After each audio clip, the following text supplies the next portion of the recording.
to see, like, I was glad about this game versus the Browns. I was glad with Right. all that adversity. It's like everything went wrong and we still had a chance to win the game. Right. So I'm looking at it like that.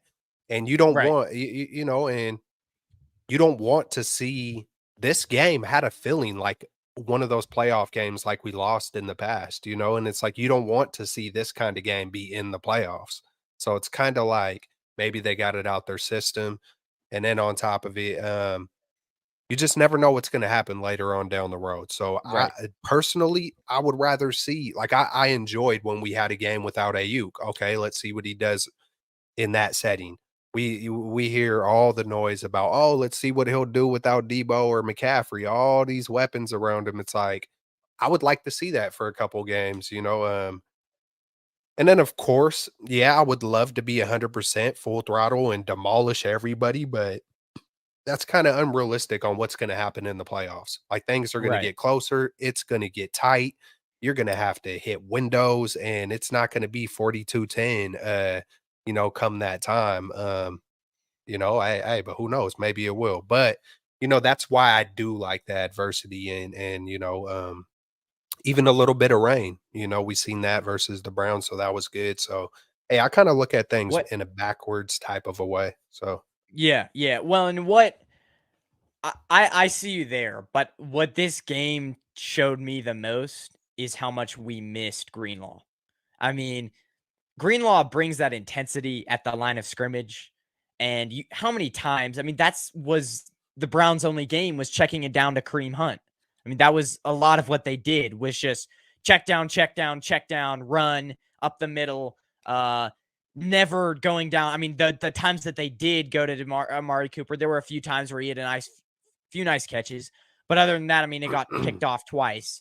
When they one of the times at the end, Demondor Lenore, they tried to go, I think it was like back shoulder fade down the sideline, and he picked it off, almost took it back to the house. That almost set the 49ers up to win. But the Browns game was check down, and to Kareem Hunt.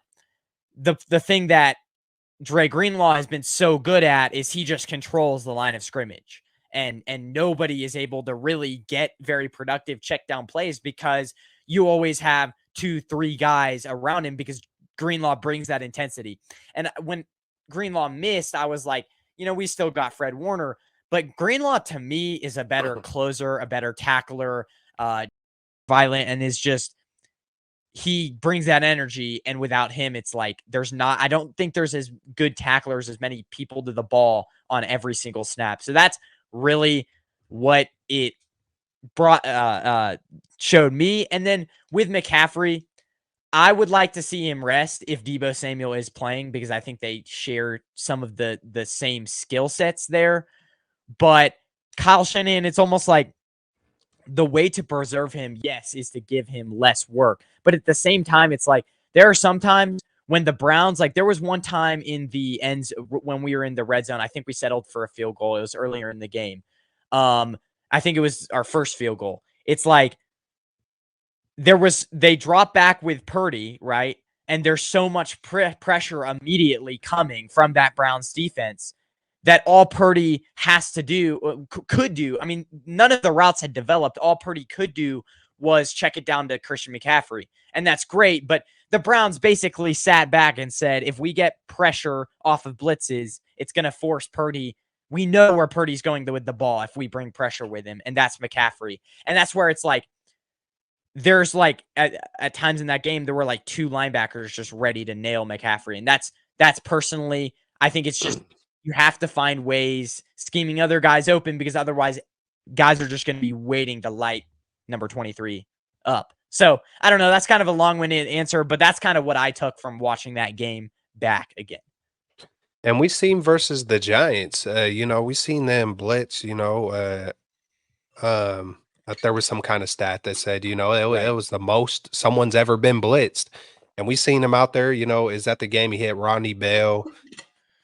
And it just feels like everything was because we seen him be blitzed like that before, and we seen him hit Ayuk and hit Debo, or Ayuk didn't play that game, but hit Debo.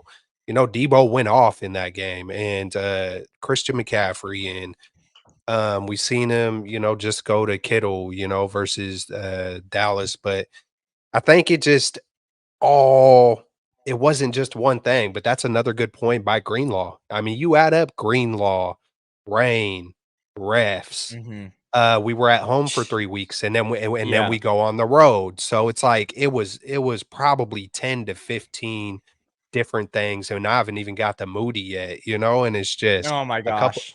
a couple of Yeah. Ayuk drops, Purdy overthrows CMC.